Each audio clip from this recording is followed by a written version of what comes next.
अमरीश एक medical student है और उसकी उम्र 25 साल है।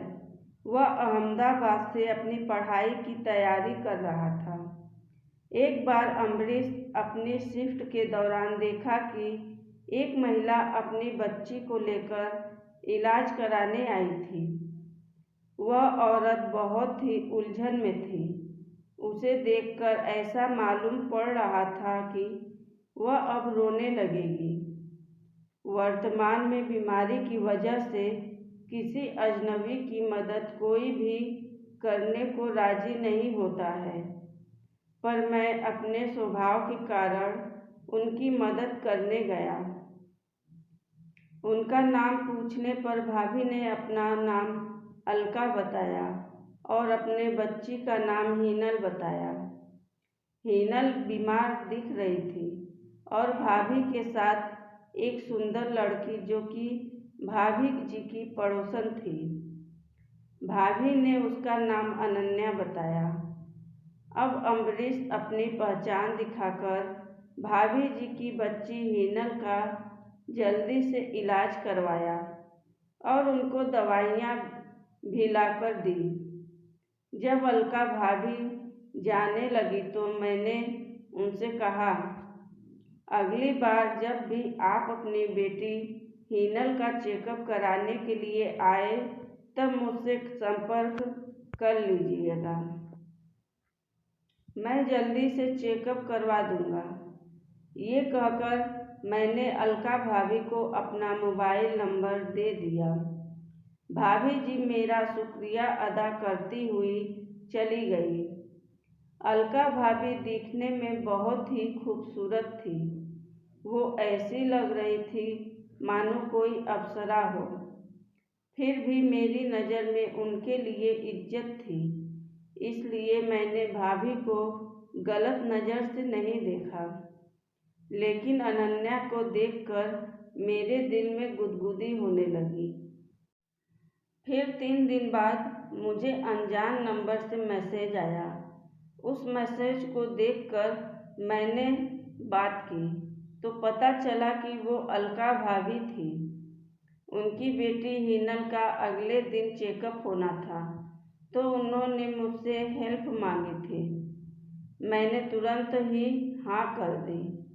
फिर भाभी से मैंने बोला, भाभी आप अकेली आएंगी कि अनन्या भी साथ में आएगी?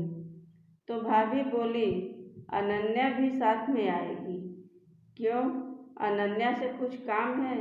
तब मैं हड़बड़ा कर बोला, कुछ नहीं भाभी, वैसे ही पूछ रहा था। फिर अगले दिन भाभी अपनी बेटी के साथ आई तो मैंने उनकी बेटी का चेकअप करवाया। उनकी बेटी अब ठीक होने लगी थी। कुछ दवाओं के साथ भाभी को बता दिया कि अब आपकी बेटी ठीक है। तब भी आप चेकअप के लिए आती रहिएगा। भाभी ने मुझे थैंक यू कहा। भाभी ने अनन्या से कुछ बोली तो अनन्या हमारी तरफ देखकर हंसने लगी। ऐसे 3-4 बार चेकअप में मैंने भाभी की मदद की। उसके बाद हमारी और अलका भाभी से बातें होने लगी। तभी अलका भाभी से मैंने कहा, भाभी अनन्या से हमारी बात करवा दीजिए ना। तभी भाभी मजाक के मूड में आ गई और बोली, क्या मैं अनन्या से कम खूबसूरत हूँ या जो बात अनन्या में है वो बात मेरे में नहीं है? इतना कहकर भाभी हंसने लगती हैं। इसी दौरान मुझे भाभी ने बताया कि अनन्या भी तुम्हें पसंद करने लगी है। तब मैं अलका भाभी से बोला, तो कहिए ना उससे कि एक बार हमसे मिले। फिर एक दिन भाभी ने संडे को हम दोनों को एक रेस्टोरेंट में मिलने बुलाया। मैंने उस दिन जाकर अनन्या को देखा तो देखता ही रह गया। वो उस दिन काले रंग का वन पीस पहनकर आई थी। आज अनन्या को देखकर मेरी क्या किसी की भी नीयत खराब होने लगे। पर मैंने अपने आप पर काबू रखा। हम दोनों एक टेबल पर बैठे और खाने का ऑर्डर दे दिया। अब हमारी बातें होने लगी। बातों ही बातों में हम दोनों बहुत करीब आते गए।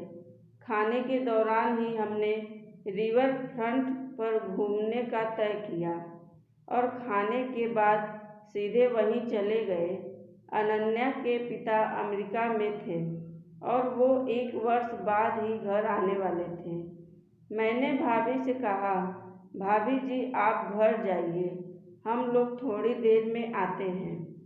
फिर अलका भाभी मुस्कुराकर बोली, अरे तुम अभी सिंगल हो, चलो कोई बात नहीं, मैं देखती हूँ। पहले तुम ये तो बताओ, तुम्हारी भाभी की पड़ोसन मान गई तो भाभी की ज़रूरत खत्म हो गई। तब मैं शर्माते हुए भाभी से बोला, हम दोनों आपके ही घर आने वाले हैं, क्योंकि उसके घर अनन्या के मामा हैं। तभी अनन्या बोली, भाभी कोई परेशानी नहीं है तो हम लोग आए, नहीं तो रहने दे। तब भाभी बोली, अनन्या तुम तो जानती हो मैं घर में अकेले ही रहती हूँ, हमें तुम दोनों से क्या दिक्कत भला होगी। फिर हम तीनों भाभी के घर पहुँचे।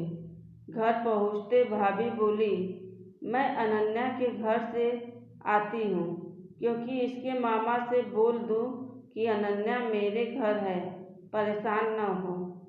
हमको थोड़ा समय लगेगा क्योंकि बाजार से कुछ सामान लाना है। अब मैंने सकपका कर भाभी की तरफ देखा और सर नीचे झुका दिया। अब अनन्या ने खुद ही मुझे अपनी बाहों में भर लिया और गले लगाकर प्यार करने लगी। वाह कैसा आनंददायक पल था। मैं उस किस को अभी तक नहीं भूला। हम दोनों एक दूसरे को करीबन 15 मिनट तक प्यार करते रहे। इसके बाद हम दोनों एक दूसरे से अलग हुए। हम दोनों में कुछ पल के लिए थोड़ी चुप्पी सी छा गई। फिर हम दोनों ने इसी तरह से मस्ती करते हुए आधा घंटा बिता दिया और हमें पता ही नहीं चला। फिर अनन्या फ्रेश होने चली गई। थोड़ी देर बाद अनन्या बाथरूम में चीखने लगी। नहाते समय कैसे उसका पैर फिसल गया और वो गिर गई थी। उसके पैर में मोच आ गई थी। तब मैं भाभी के तौलिया से पोंछकर रूम में लेकर गया और बेड पर लेटा दिया। उनके पैर पर मालिश की और पेन किलर दवा दे दी। फिर हम दोनों जल्दी ही गहरी नींद में सो गए। सुबह मैं अनन्या को हॉस्पिटल लेकर गया और उनके पैर का इलाज करवाया। तब से भाभी अक्सर मजाक में कहती हैं, मेरे पड़ोसन से आजकल मिल रहे हो कि नहीं। मैंने बोला, हाँ भाभी, हम अनन्या 1 साल तक मिलते रहे। फिर उसके पापा आ गए और अनन्या को लेकर अमेरिका चले गए। फिर कुछ दिन बाद अनन्या वापस आ गई। फिर हम दोनों एक हो गए। आज मैं एक डॉक्टर हूँ और अनन्या के साथ बहुत खुश हूँ। भाभी आज भी मेरी पड़ोसन कहकर अनन्या को चिढ़ाती रहती है। दोस्तों, अगर हमारा चैनल आपको पसंद आए तो सब्सक्राइब, लाइक व शेयर जरूर करें। धन्यवाद।